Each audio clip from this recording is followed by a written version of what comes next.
നമസ്കാരം, എല്ലാവർക്കും ഒരു പുതിയ വീഡിയോയിലേക്ക് സ്വാഗതം. ഇന്നലെ SLCയുടെ റിസൾട്ടും മറ്റു കാര്യങ്ങളും വന്നു.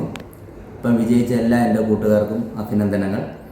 അതുപോലെ തന്നെ നമ്മുടെ എക്സൈസ് ഓഫീസറുടെ എക്സാം ഈ വരുന്ന ശനിയാഴ്ചയാണ്. ഇപ്പം മെയിനായിട്ട് നമ്മൾ പഠിച്ചു തീർക്കേണ്ട ടോപ്പിക്കുകൾ ഞാനൊന്ന് നിങ്ങളെ ഓർമ്മപ്പെടുത്താം. Malayalam, English, maths 30 maximum score ചെയ്ത് മാറ്റണം. മാക്സിമം മാർക്കോടെ സ്കോർ ചെയ്ത് മാറ്റണം. പിന്നെ വരുന്നൊരു ടോപ്പിക്ക് ഇന്ത്യൻ ഭരണഘടന നല്ല രീതിയിൽ തന്നെ നോക്കിപ്പോണം. 8 മാർക്കോളം ഇന്ത്യൻ ഭരണഘടനയിൽ നിന്ന് ക്വസ്റ്റ്യൻ ഉണ്ടായിരിക്കും. പിന്നെ സ്പെഷ്യൽ ടോപ്പിക്ക് നല്ല രീതിയിൽ കവർ ചെയ്ത് മാറ്റുക. എല്ലാവരും നമ്മളൊരു ജോലിക്ക് വേണ്ടിയാണ് കഷ്ടപ്പെടുന്നത്. എല്ലാവരും എൻ്റെ വീഡിയോ കാണുകയും അടിക്കുകയൊക്കെ ചെയ്യുക. നമ്മൾ പോകുമ്പോഴും എടുക്കുമ്പോഴും ഒക്കെ കേട്ട് നമുക്ക് എപ്പോഴും പഠിച്ചുകൊണ്ട് ബുക്കിന് മുമ്പ് ഇരിക്കാൻ പറ്റത്തില്ല. അപ്പം കുറേയൊക്കെ കേട്ടും കൂടെ പഠിക്കുക. അപ്പോൾ നമുക്കൊന്നുകൂടെ ഒന്ന് തറവായിട്ട് വരും. അപ്പം ഞാൻ പറയുന്നത് കഴിഞ്ഞ വീഡിയോ ഞാൻ പറയാമായിരുന്നു നമുക്ക് ടോപ്പിക്ക് ബേസ് ക്ലാസ്സിലോട്ട് കിടക്കാമെന്ന്. അപ്പം ഇന്ത്യൻ ഭരണഘടനയുമായിട്ട് ബന്ധപ്പെട്ട കുറച്ച് ക്വസ്റ്റ്യനും കാര്യങ്ങളൊക്കെ നമുക്ക് നോക്കാം. ലോകത്ത് ആദ്യമായി ഭരണഘടന നിലവിൽ വരുന്ന ഒരു രാജ്യം എന്ന് പറയുന്നത് അമേരിക്കയാണ്. അപ്പം മനസ്സിലാക്കാമല്ലോ, ഏറ്റവും പഴക്കം ചെന്ന ഭരണഘടന ഏത് രാജ്യത്തിൻ്റെയാണെന്ന് ചോദിക്കുവാണെങ്കിലും അമേരിക്കയുടെ. അതുപോലെ തന്നെ ലോകത്തിലെ ഏറ്റവും ചെറിയ ഭരണഘടനയുള്ള രാജ്യം ഏതാണെന്ന് ചോദിച്ചാലും അമേരിക്കയുടെ. അമേരിക്കൻ ഭരണഘടനയിൽ 7 വകുപ്പുകളാണ് ഉള്ളത്. അതുപോലെ തന്നെ അമേരിക്കയുടെ പതാകയിൽ എത്ര നക്ഷത്രങ്ങളുണ്ടെന്ന് അറിയാം. 50 നക്ഷത്രങ്ങളാണ് അമേരിക്കയുടെ പതാകയിലുള്ളത്. ഈ 50 നക്ഷത്രങ്ങളും 50 സംസ്ഥാനങ്ങളെ പ്രതിദാനം ചെയ്യുന്നു. അതുപോലെ തന്നെ 50 പേര് നമ്മുടെ ടിന്നിൻ്റെ അറ്റോമിക നമ്പർ എത്രയാണെന്ന് ചോദിച്ചാൽ അതും 50. അതുപോലെ തന്നെ നമ്മൾ ഭരണഘടനയിലൊരു വകുപ്പുണ്ട് 50.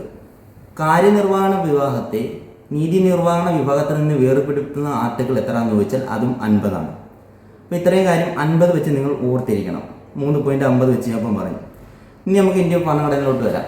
ഇന്ത്യക്കൊരു ഭരണഘടന വേണമെന്ന ആശയം ആദ്യമായിട്ട് മുന്നോട്ട് വെക്കുന്ന രാഷ്ട്രീയ പാർട്ടിയാണ് സ്വരാജ് പാർട്ടി. സ്വരാജ് പാർട്ടി രൂപം കൊണ്ടത് 1923 CR ദാസും മോത്തിലാൽ നെഹ്റുവും ചേർന്നാണ് സ്വരാജ് പാർട്ടിക്ക് രൂപം നൽകുന്നത്. 1922 കോൺഗ്രസ് സമ്മേളനത്തിലുണ്ടായ തർക്കങ്ങളും മറ്റു കാരണമാണ് സ്വരാജ് പാർട്ടി രൂപം കൊള്ളാൻ ഉണ്ടായ പ്രധാന കാരണം. ഇനി ഇന്ത്യക്ക് ഒരു ഭരണഘടന എന്ന ആശയം ആദ്യമായി മുന്നോട്ട് വെച്ച വ്യക്തി ആരാന്ന് ചോദിക്കുകയാണെങ്കിൽ MN റോയിയാണ്. അദ്ദേഹത്തിൻ്റെ പത്രമായ ഇന്ത്യൻ പാട്രിയറ്റ് അതിലൂടെയാണ് അദ്ദേഹം ഇന്ത്യക്ക് ഒരു ഭരണഘടന വേണമെന്ന ആശയം ആദ്യമായിട്ട് മുന്നോട്ട് വെക്കുന്നത്. ഇനി നമുക്ക് കടം കൊണ്ടുപോയ കുറച്ച് രാജ്യങ്ങൾ നോക്കാം. എപ്പോഴും BSc ചോദിക്കുന്നത് കൺകറന്റ് ലിസ്റ്റ് എന്ന ആശയം കടം കൊണ്ട രാജ്യം ഏതാണ് ചോദിക്കുകയാണെങ്കിൽ നമ്മൾ ആസ്ട്രേലിയയിൽ നിന്നാണ് കൺകറന്റ് ലിസ്റ്റ് കടം കൊണ്ടിരിക്കുന്നത്.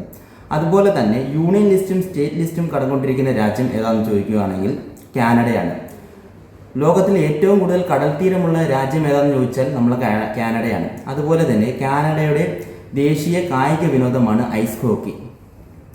ഇന്ത്യൻ ഭരണഘടനയുടെ ആദ്യ സമ്മേളനത്തിൽ പങ്കെടുത്തവരുടെ എണ്ണം ചോദിക്കുകയാണെങ്കിൽ 207.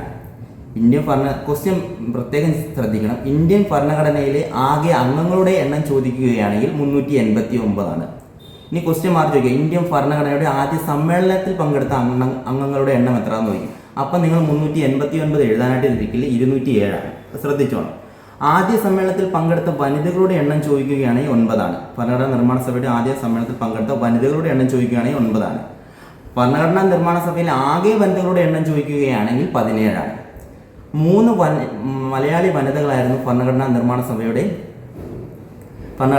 സഭയിൽ ഉണ്ടായിരുന്നത്. ദാക്ഷായണി വേലായുധൻ, അമ്മു സ്വാമിനാഥൻ, ആനി മസ്കറി. ഈ 3 പേരായിരുന്നു ഭരണഘടനാ നിർമ്മാണ സഭയിലെ മലയാളികളായിട്ടുണ്ടായിരുന്ന വനിതകൾ. അതുപോലെ തന്നെ നമ്മൾ ഏകപൗരത്വം എന്ന ആശയം കടംകൊണ്ടിരിക്കുന്ന രാജ്യം ഏതാണെന്ന് ചോദിക്കുകയാണെങ്കിൽ ബ്രിട്ടനിൽ നിന്നാണ് ഏകപൗരത്വം എന്ന ആശയം നമ്മൾ കടംകൊണ്ടിരിക്കുന്നത്. അമേരിക്കയുടെ കാര്യം പറയുമ്പോൾ ഭരണഘടനയുടെ ആമുഖം, അതുപോലെ തന്നെ മൗലിക അവകാശങ്ങൾ എന്നീ ആശയങ്ങൾ നമ്മൾ കടംകൊണ്ടിരിക്കുന്ന രാജ്യം ഏതാണെന്ന് ചോദിക്കുകയാണെങ്കിൽ അമേരിക്കയാണ്. ഭരണഘടനാ നിർമ്മാണ സഭ രൂപം കൊള്ളുന്നത് 1946 ഡിസംബർ 6 ഭരണഘടനാ നിർമ്മാണ സഭ രൂപം കൊള്ളുന്നത്. ഈ ഡിസംബർ 6 വേറൊരു പ്രത്യേകതയുണ്ട്. മഹാപരിനിർവാണ ദിവസമായിട്ട് നമ്മൾ ആചരിക്കുന്നത് ഡിസംബർ 6 മഹാപരിനിർവാണ ദിവസമായിട്ട് നമ്മൾ ആചരിക്കുന്നത്. അതായത് നമ്മൾ BR അംബേദ്കറിൻ്റെ ചരമദിനം. കാളയെ പോലെ പണിയെടുക്കൂ, സന്യാസിയെ പോലെ ജീവിക്കൂ എന്ന് പറഞ്ഞ മഹത് വ്യക്തിയാണ് BR അംബേദ്കർ. ഇന്ത്യൻ ഭരണഘടനയുടെ ശില്പി ആരാന്ന് ചോദിച്ചാലും BR അംബേദ്കറാണ്. അതുപോലെ തന്നെ നമ്മൾ ഓർത്തിരിക്കേണ്ടത് പ്രധാനപ്പെട്ട ആർട്ടിക്കിളുകൾ, കുറച്ച് പ്രധാനപ്പെട്ട ആർട്ടിക്കിളുകൾ എപ്പോഴും നമ്മൾ ഓർത്തിരിക്കണം. ഞാനതിൽ അടുത്ത ക്ലാസ്സോട് കൂടി അത് ഞാനൊരു കുറച്ച് ആർട്ടിക്കിൾ ഞാൻ ഒന്ന് ഒരു PDF ആണൊക്കെ എന്തെങ്കിലും നിങ്ങൾക്ക് കാണുന്നവർക്ക് ഞാൻ തരാനായിട്ട് ഞാൻ ശ്രമിക്കാം. എൻ്റെ കുറച്ച് പ്രധാനപ്പെട്ട PC എപ്പോഴും ചെയ്യുന്ന കുറച്ച് ആർട്ടിക്കിളുണ്ട്, അത് ഞാൻ സെറ്റാക്കി വെച്ചിട്ടുണ്ട്. അതുപോലെ തന്നെ ഞാൻ സെറ്റായിട്ട് അത് ഞാൻ നിങ്ങൾക്കൊന്ന് പറഞ്ഞു തരികയും ചെയ്യും. അതുകൂടെ കേട്ട് നിങ്ങൾ ഈ സാധനം കൂടെ വായിക്കുമ്പോഴത്തേന് പിന്നെ PSC ഏത് ആർട്ടിക്കിൾ ചോദിച്ചാലും പ്രധാനപ്പെട്ട ചോദിച്ചാൽ നിങ്ങൾക്ക് എഴുതാൻ പറ്റും. അത് നമുക്ക് എന്തായാലും ഉടനെ സെറ്റ് ചെയ്യാം. പിന്നെ ഓർത്തിരിക്കേണ്ട പ്രധാനപ്പെട്ട കാര്യം എന്ന് പറഞ്ഞാൽ എക്സാമിൻ്റെ കാര്യം പറഞ്ഞുകൊണ്ട് എല്ലാവരും ശ്രദ്ധിക്കണേ. ഈ കഴിഞ്ഞ എക്സാമിന് എക്സസൈസിന് കുറച്ച് ആളുകളെ എടുത്തോളൂ, അതുകൊണ്ട് അടുത്ത എക്സാമിനും അങ്ങനെ ആയിരിക്കില്ല എന്ന് വിചാരിക്കില്ലേ.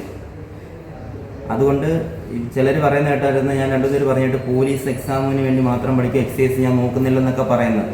പക്ഷേ ഈ പോലീസിൻ്റെയും എക്സസൈസിൻ്റെയും ടോപ്പിക്കുകൾ എടുത്ത് വെച്ചൊന്ന് നോക്കണം. രണ്ടും ഒരേ രീതിയിൽ തന്നെ, കുറച്ച് വ്യത്യാസങ്ങൾ മാത്രമേ ഉള്ളൂ. ബാക്കി ഇംഗ്ലീഷും മലയാളവും മാത്സും ഒക്കെ ഒരേ രീതിയിൽ തന്നെയാണ് പോകുന്നത്, വലിയ വ്യത്യാസമില്ല. കുറച്ചൊന്ന് പഠിക്കാനൊന്ന് ശ്രമിച്ച് നോക്കുക കേട്ടോ.